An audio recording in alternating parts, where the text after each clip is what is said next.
Assalamualaikum warahmatullahi wabarakatuh.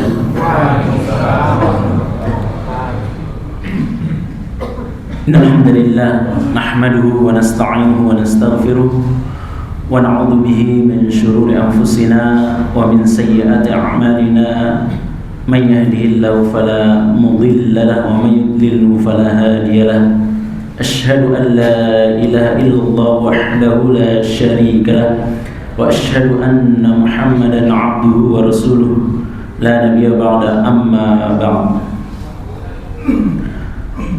Allahumma shalli ala Muhammad wa ala ali Muhammad. Amsayna ala fitratil Islam wa ala kalimatil ikhlas wa ala dini nabiyina Muhammadin sallallahu alaihi wasallam wa ala millati abina Ibrahim hanifan muslima wa ma kana minal musyrikin. Jemaah sekalian yang dimuliakan oleh Allah Subhanahu wa taala, marilah bersama-sama kita manjatkan puja serta bersyukur kepada Allah Subhanahu wa taala yang telah memberikan kita begitu banyak nikmat dan karunia. Salawat dan salam semoga selalu tercurahkan atas Nabi kita Muhammad sallallahu alaihi wasallam.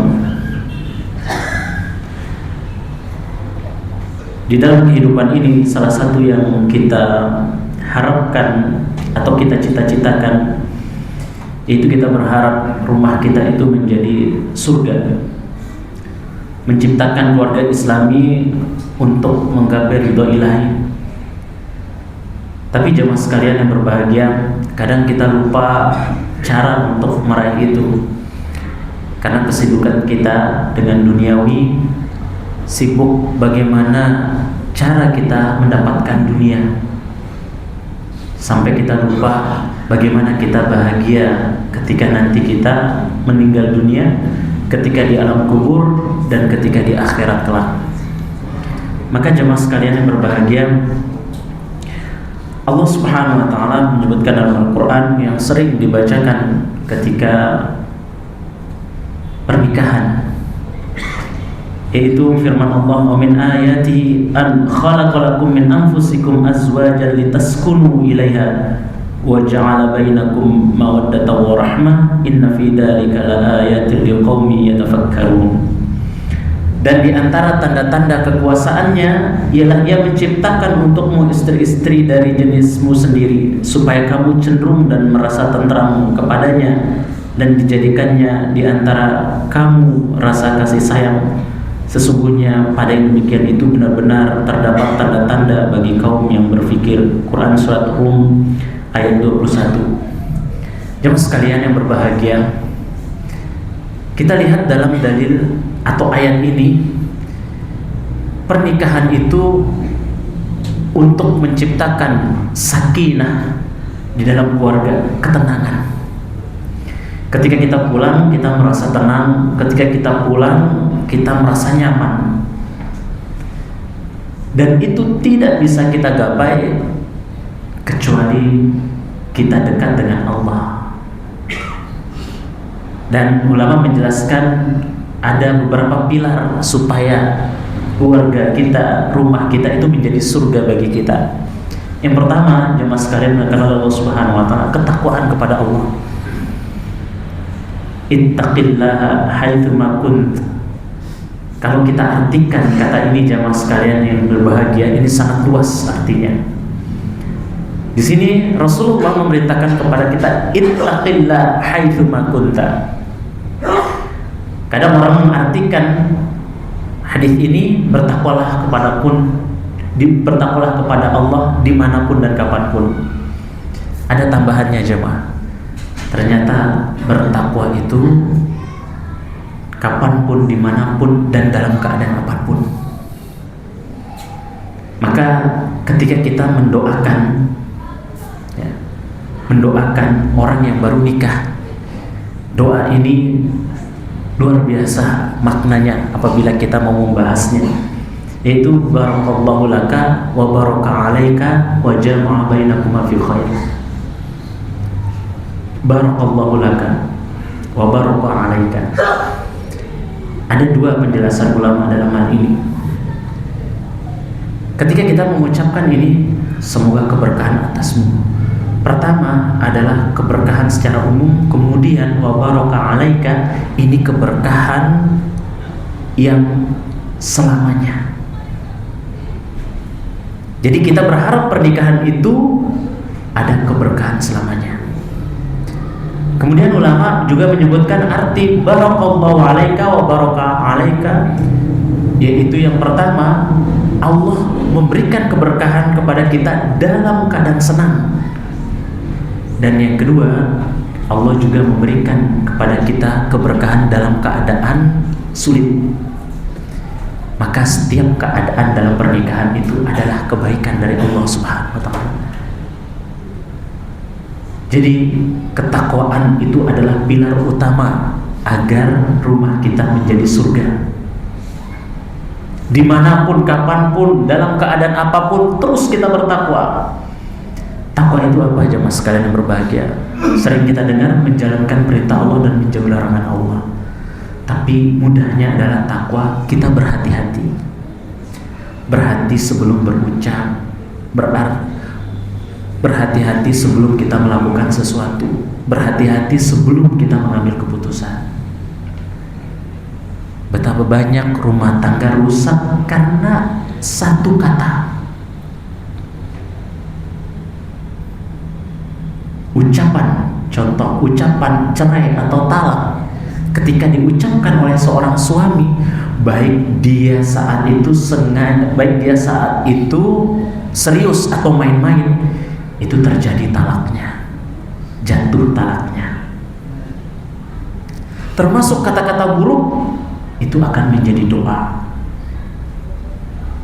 Bahkan juga seorang wanita, banyak mereka masuk ke dalam neraka disebabkan kata, yaitu tidak bersyukur, tidak berterima kasih kepada seorang suami. Dan Rasulullah menyebutkan dalam hadis, banyak aku melihat penduduk neraka itu dari golongan wanita. Salah satu sebabnya adalah ketika ada yang mereka tidak sukai terhadap suaminya, atau mereka kecewa dengan suaminya, kemudian mereka berkata, kamu tidak pernah memberikan apa yang aku inginkan. Di sini adalah kufur nikmat, tidak berterima kasih kepada sesama manusia itu suami, dan tidak bersyukur kepada Allah Subhanahu wa ta'ala. Lantas siapa yang menafkahi dia selama ini, yang berbuat baik kepada dia selama ini? Kata-kata itu membuat rumah tangga itu menjadi tidak baik. Maka jaga lisan kita. Seorang suami menjaga, jangan sampai mudah mengucapkan kata talak, kata yang lainnya yang merusak pernikahan kita.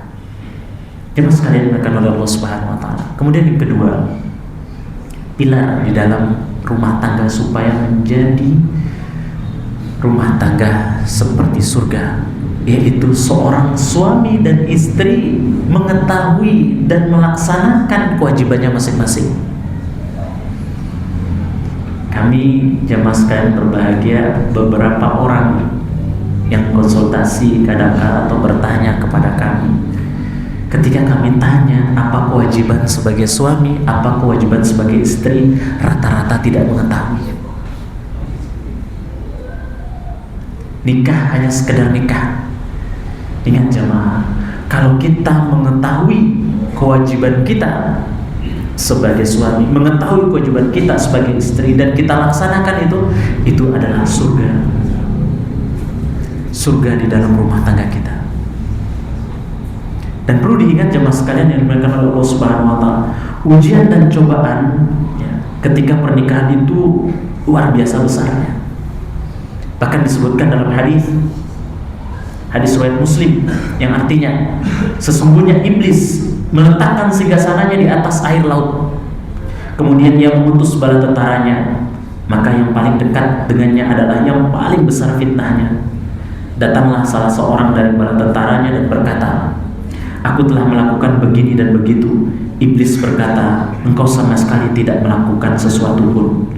Kemudian datang yang lain lagi dan berkata, aku tidak meninggalkannya untuk digoda hingga aku berhasil memisahkan antara dia dan istrinya. Maka iblis pun mendekatinya dan berkata, sungguh hebat seperti engkau, arti setan seperti engkau. Hadis riwayat Muslim. Jadi setan, bala tentaranya iblis itu yang terbaik adalah yang bisa memisahkan antara suami dan istri. Kenapa iblis menginginkan suami dan istri itu berpisah? Karena salah satu ibadah terpanjang adalah pernikahan. Ketika kita mengucapkan akad nikah, seorang suami mengucapkan qabiltu nikah, aku terima nikahnya dan seterusnya, mulai saat itu dia mendapatkan pahala. Setiap kebaikan kepada suami istri, kebaikan dengan pasangan itu berpahala. Selama ikatan pernikahan itu ada, maka dia mendapatkan pahala yang begitu besar. Berkata yang baik, berkata romantis, merayu pasangan, itu pahala yang begitu besar. Dan iblis tidak menyukai itu. Misalnya pernikahannya 10 tahun, selama 10 tahun dia mendapatkan pahala yang begitu besar. Apalagi yang sudah nikah misalnya 30 tahun, 50 tahun, maka selama itu dia mendapatkan pahala yang begitu besar. Dan iblis tidak menyenangi itu, tidak menyukai hal itu. Maka jemaah sekalian yang berbahagia, itu dua pilar penting dalam rumah tangga. Mari bersama kita dalami hal ini. Pertama, yaitu sama-sama berusaha saling mengingatkan menjadi hamba Allah yang bertakwa. Tidak ada manusia yang sempurna, tidak ada suami yang sempurna, tidak ada istri yang sempurna, tapi saling menasehati dalam kebenaran dan kesabaran. Dan yang kedua adalah belajar bersama-sama dan mempraktekkan kewajiban kita sebagai suami, kewajiban sebagai istri. Agar apa?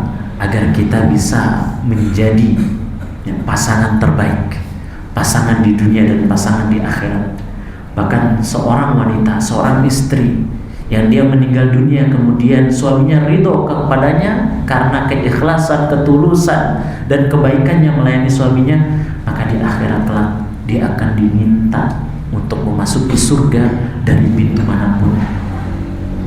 Begitu besarnya keutamaan seorang wanita, dan ini harus ditopang oleh suami yang belajar agama, yang memahami agama dan memperlakukan istri dengan sebaik-baiknya. Jadi pernikahan itu banyak saling memahami, banyak saling memaafkan. Jangan sampai pernikahan banyak menuntut. Jadi banyak harus saling memahami dan banyak saling memaafkan. Karena surga di rumah kita itu karena Allah Subhanahu wa Ta'ala, kemudian usaha kita. Salah satunya masing-masing saling mendekatkan diri kepada Allah dan masing-masing mengetahui kewajibannya masing-masing. Mungkin ini jamaah sekalian yang berbahagia. Semoga Allah Subhanahu wa Ta'ala memberikan kita hidayah dan taufiknya. Semoga rumah kita menjadi surga bagi kita, surga di dunia, dan kita juga bersama-sama masuk ke dalam surga firdaus Allah Subhanahu wa Ta'ala. Kurang lebihnya kami mohon maaf. Subhanallahi wa bihamdika asyhadu an la ilaha illa anta astaghfiruka wa atubu ilaik. Akhirul kalam, wassalamualaikum warahmatullahi wabarakatuh.